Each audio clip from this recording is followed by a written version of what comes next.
हे आहेत चिकाचे रंगीत पापड. खरं तर याला पांढरे शुभ्र असे बनवतात. पण आमच्या घरामध्ये माझ्या मुलीला कलरफुल पापड आवडतात म्हणून आम्ही कलरफुल पापड बनवतो. तर हे बनवतात चिकापासून म्हणजेच गव्हाच्या चिकापासून.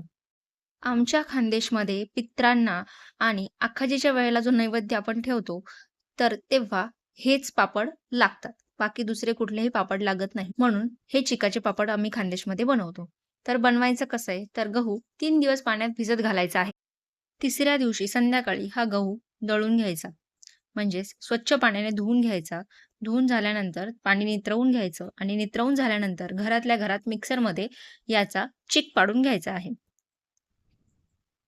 आता व्हिडिओत दाखवल्याप्रमाणे मी 2 पाण्याने स्वच्छ गहू धुवून घेतला आहे. त्यानंतर असं मिक्सरमधून छानसा गहू 3-4 मिनिट फिरवून त्याचा चीक पाडून घेतलेला आहे. आता ह्या चिकापासून आपल्याला त्याचा जो कोंडा आहे, गव्हाच्या कण्यांचा कोंडा, तो बाजूला करायचा आहे आणि त्यातून चीक बाजूला करायचा.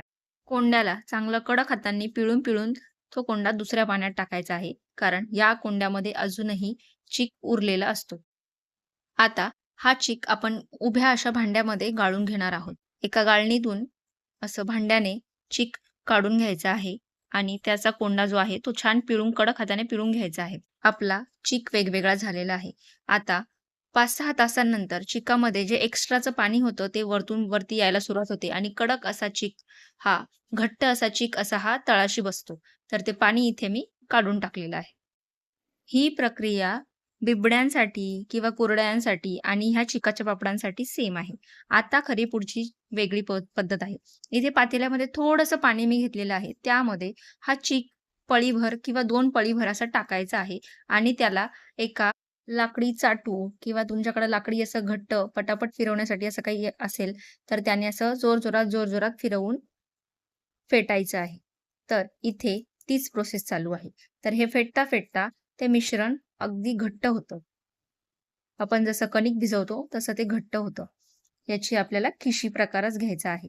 तर इथे जोरजोरात फिरवत राहताना हा चीक असा घट्टसर व्हायला सुरुवात होते. आता हा चीक पूर्णपणे घट्ट झालेला आहे. तर याला एका ठिकाणी असं व्यवस्थित गोळा करून घेणार आहोत आणि त्याला एकसारखं असं हाताने आपण जसं कणिक भिजवतो तसं त्याला मळून घेणार आहोत. जसं आपण पोळ्यांचं कणिक मळताना त्याला एकजीव करून घेतो, तसंच ह्या चिकाच्या कणिकला पण एकजीव करून घ्यायचं आहे. आता तुम्हाला हवं असल्यास तुम्ही इथे हेच पापड यांच्या गोल-गोल अशा लाडू तोडून ते वाफवून घ्यायचे आहेत.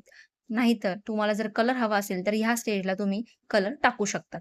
तर इथे मी गुलाबी कलर आणि पिवळा कलर असे यामध्ये मिक्स करून त्याचे 2 वेगवेगळे गोळे करून घेतलेले आहे आणि त्यामध्ये कलर मिक्स करून घेतलेला आहे. आता ह्या कणिकचे छोटे-छोटे अशा लाट्या तोडून घ्यायच्या आहे किंवा गोळे तोडून घ्यायचे आहे. ज्याला असा गोल आकार देऊन घ्यायचा आहे आणि हे आपण आता वाफवायला ठेवणार आहोत. खाली पाणी तापवलं आहे. पाण्याची वाफ यायला सुरुवात झालेली आहे आणि त्याला एका चाळणीमध्ये ठेवून हे मी वाफवून घेणार आहे.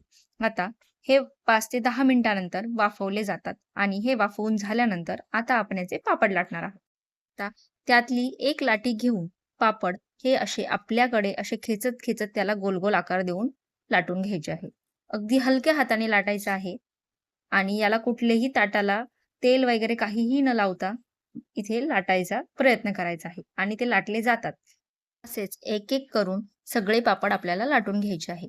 पण काढताना व्यवस्थित पूर्वक हे काढावे लागतात. कारण ते काढता मधूनच फाटू शकतात.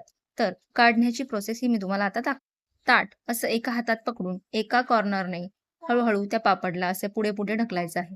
जर तुम्ही जोरात खेचायला गेलात, तर तो पापड फाटू शकतो. तर एका बाजूने निघत नसल्यास पुन्हा दुसऱ्या बाजूने ताट फिरवून दुसऱ्या बाजूने असा हलक्या हातांनी तो पापड खेचत आपल्याला काढायचा आहे आणि असा सुकायलाही टाकायचा आहे. काढताना ही प्रोसेस म्हणजे पापड बिना तेल लावल्याचा आपण लाटलेला असतो. त्यामुळे तो पापड खाली ताटाला चिटकू शकतो. त्यामुळे काढताना अगदी हलक्या हातांनी आणि हळूवारपणे या पापडाला असं काढून घ्यायचं आहे. तर आता इथे आम्ही सगळे पापड असे हळू करून लाटून घेतलेले आहेत आणि त्याला काढूनही घेतलेलं आहे. आणि ह्यानंतर आता हे आपले पापड इथे रेडी झालेले आहेत. आता हे पापड आपण उन्हामध्ये एका दिवसासाठी सुकवणार आहोत. एका दिवसामध्ये हे पापड पूर्णपणे असे सुकले जातात. त्यानंतर हे तुम्ही भाजूही शकता आणि तुम्ही तळूही शकता.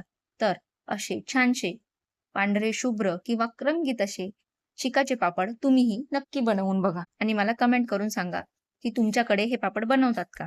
आणि बनवत असाल तर तुम्हीही ह्याच पद्धतीने बनवतात का? नक्की कमेंट करून सांगा. आम्ही तर रंगीत बनवतो. तुम्ही सफेद बनवतात की रंगीत बनवतात? हे पापड तळल्यानंतर चवीला अगदी उत्कृष्ट लागतात. तर बघा, इथे मी तुम्हाला 2 पापड तळून दाखवते. हा आहे पिवळ्या कलरचा पापड आणि आम्ही थोडंसं व्हरायटी म्हणून 2 लाट्या एकत्र करून सुद्धा त्याचे असे मिक्स पापड सुद्धा बनवले होते. तर तुम्हाला हा व्हिडिओ कसा वाटला हे कमेंट करून नक्की सांगा आणि माझ्या चॅनलला सबस्क्राईब करा. भेटूया पुढच्या व्हिडिओमध्ये.